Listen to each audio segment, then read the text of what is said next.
हरे कृष्णा, राधे राधे। जितने भी हमारे सनातनी भाई हैं, तो आज हम श्रीमद् भगवत गीता से कुछ विशेष जानेंगे कि श्रीमद् भगवत गीता में आखिर हकीकत में लिखा हुआ क्या है। क्योंकि जो हमें सीन यानी कि वीडियो वगैरह में दिखाए जाते हैं, मूवीज़ वगैरह में, जैसे राम की बनी हुई है, श्री कृष्ण भगवान की बनी हुई है, तो रामायण जैसे वीडियो में हम देखते हैं, दरअसल इसमें मुकम्मल तौर पर हकीकत नहीं बताई जाती। क्योंकि कुछ बातें हैं जो वीडियो में हमें नहीं बताते, को वो अपनी तरफ से ही जोड़ देते हैं, परंतु हकीकत बातें वही है जो श्रीमद् भगवत गीता में लिखी है, रामचरितमानस में लिखी है, श्रीमद् भागवत महापुराण में लिखी है, जो हिंदी में और संस्कृत में लिखी हुई हैं, वही बातें हकीकत हैं। बाकी जो हमें मूवीज़ में दिखाया जाता है उसमें कुछ बातें सच भी हैं और ज़्यादातर झूठ भी है शामिल। क्योंकि वीडियो में उन लोगों ने अपना काम चलाना होता है, इसलिए कुछ मिलावट भी करते हैं। तो आज हम जानेंगे श्रीमद् भगवत गीता से कि श्री कृष्ण भगवान का कैसे जन्म होता है और कैसे वो प्रकट होते हैं। तो ये श्रीमद् भगवत गीता अध्याय 10 श्लोक नंबर 2। तो यहाँ पर श्री कृष्ण भगवान क्या कहते हैं?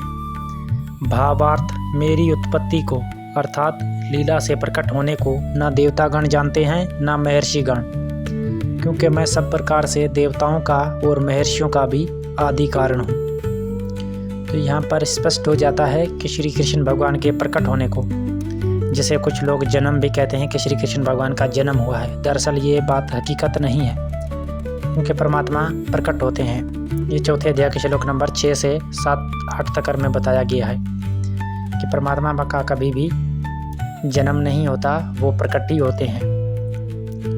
तो यहाँ पर अब हम इस श्लोक को गहराई से समझते हैं। आप इस वीडियो से जुड़े रहिएगा।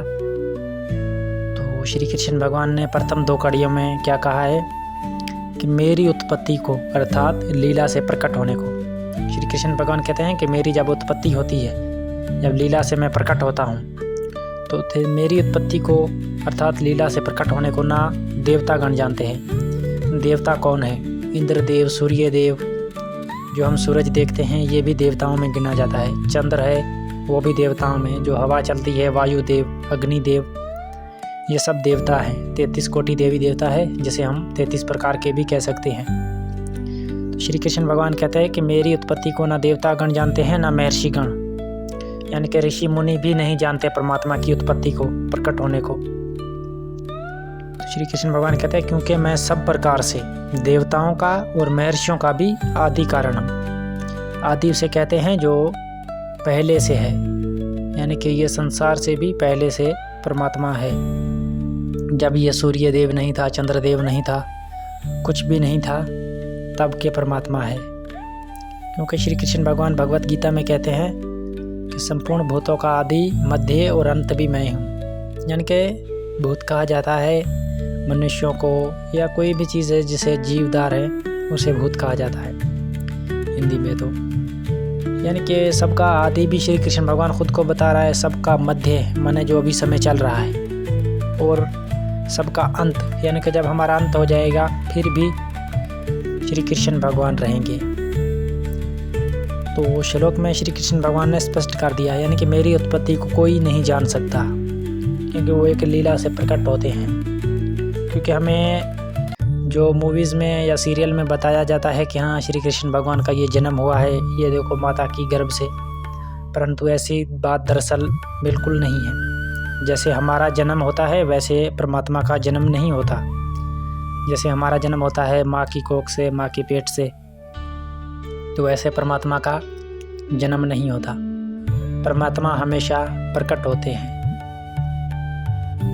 क्योंकि परमात्मा हर युग में प्रकट हुए हैं। इसीलिए तो श्री कृष्ण भगवान ने कहा है यदा यदा ही धर्मस्य ग्लानिर्भवति भारत, यानी कि जब जब धर्म की हानि होती है तब तभी श्री कृष्ण भगवान प्रकट होते हैं।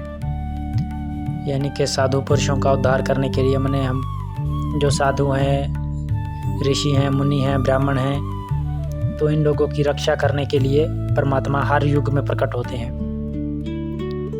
और हकीकत में बात देखी जाए तो परमात्मा का कोई माता पिता नहीं है, वो ही सबके माता पिता है। क्योंकि श्री कृष्ण भगवान ने स्पष्ट किया है भगवत गीता में कि मैं ही संपूर्ण भूतों का पिता हूँ, माता हूँ और पितामह भी, यानी कि सबका दादा परदादा सब कुछ मैं ही हूँ।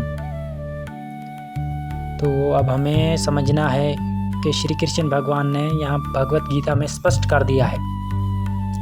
हालांकि जो देवताओं की भी पूजा करता है उसे भी श्री कृष्ण भगवान ने तुच्छ बुद्धि वाला कहा है, माने उसकी बुद्धि अकल उसकी कम है, जो देवताओं को भी पूजता है।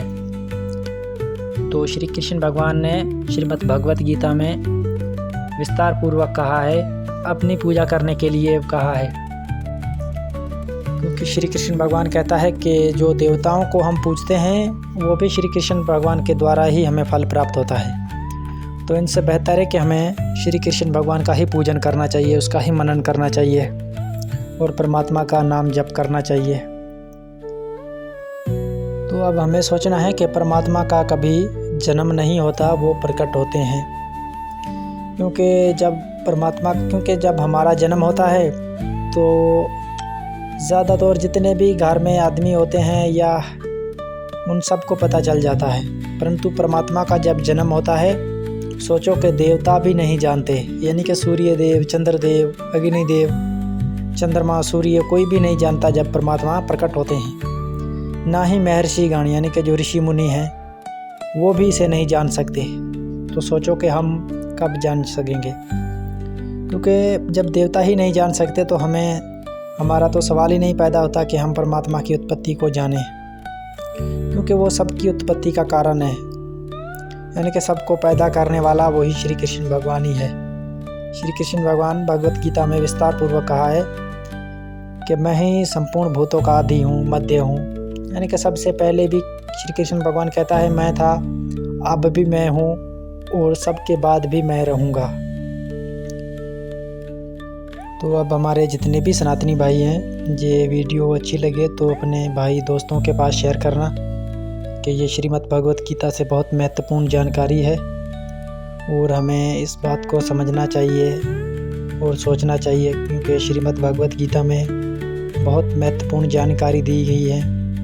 हमें बड़े बड़े ग्रंथ वगैरह पढ़ने की आवश्यकता नहीं है। जब हम श्रीमद् भगवत गीता को समझ लेंगे, श्री कृष्ण भगवान की महिमा को समझ लेंगे, तो ये श्रीमद् भगवत गीता का 10वां अध्याय बहुत महत्वपूर्ण है। इसमें श्री कृष्ण भगवान ने अपनी विभूतियाँ बताई हैं, अर्थात मैंने जो अपने मुख्य रूप हैं श्री कृष्ण भगवान ने, वो सब 10वें अध्याय में विस्तार पूर्वक महात्मा अर्जुन जी को कहे हैं, क्योंकि अर्जुन जी के प्रश्न थे और श्री कृष्ण भगवान जी का उत्तर था। तो जो अर्जुन पूछते गए वो श्री कृष्ण भगवान बताते गए। 10वें अध्याय में ऐसी कोई वस्तु यानी कि ऐसी कोई चीज़ नहीं है जिसमें श्री कृष्ण भगवान कहता है कि मैं नहीं। ये तो मिसाल हम लोगों ने और आप लोगों ने ये सुनी ही है कि परमात्मा कण कण में है। तो यहाँ 10वें अध्याय में ही श्री कृष्ण भगवान स्पष्ट करते हैं, सब कण कण में श्री कृष्ण भगवान कहता है मैं ही हूँ।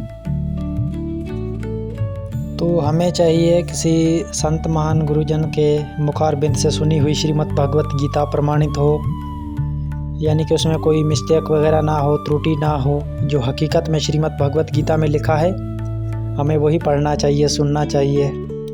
जो हम वीडियो वगैरह देखते हैं ना रामायण की या महाभारत की, उसमें दरअसल ज़्यादातर हकीकत नहीं लिखी थी, और श्रीमद् भगवत गीता में विस्तार पूर्वक हकीकत लिखी हुई है, संस्कृत में भी और हिंदी में भी। तो हमें श्रीमद् भगवत गीता का पाठ करना चाहिए, सुनना चाहिए, पढ़ना चाहिए, जितने भी हमारे सनातनी भाई हैं, क्योंकि पहले का दौर कुछ और था, परंतु अब हमारे धर्म की हानि हो रही है। तो इसीलिए हमें अब जागृत करना है हमारे पूरे संसार को।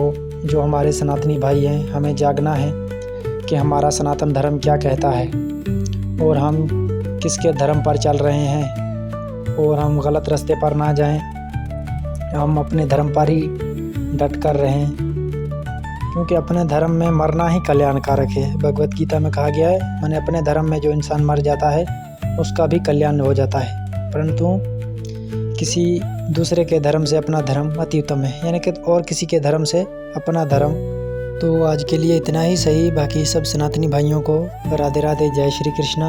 ये वीडियो अच्छी लगे तो अपनी भाई दोस्तों के पास शेयर कर देना। हरे कृष्णा।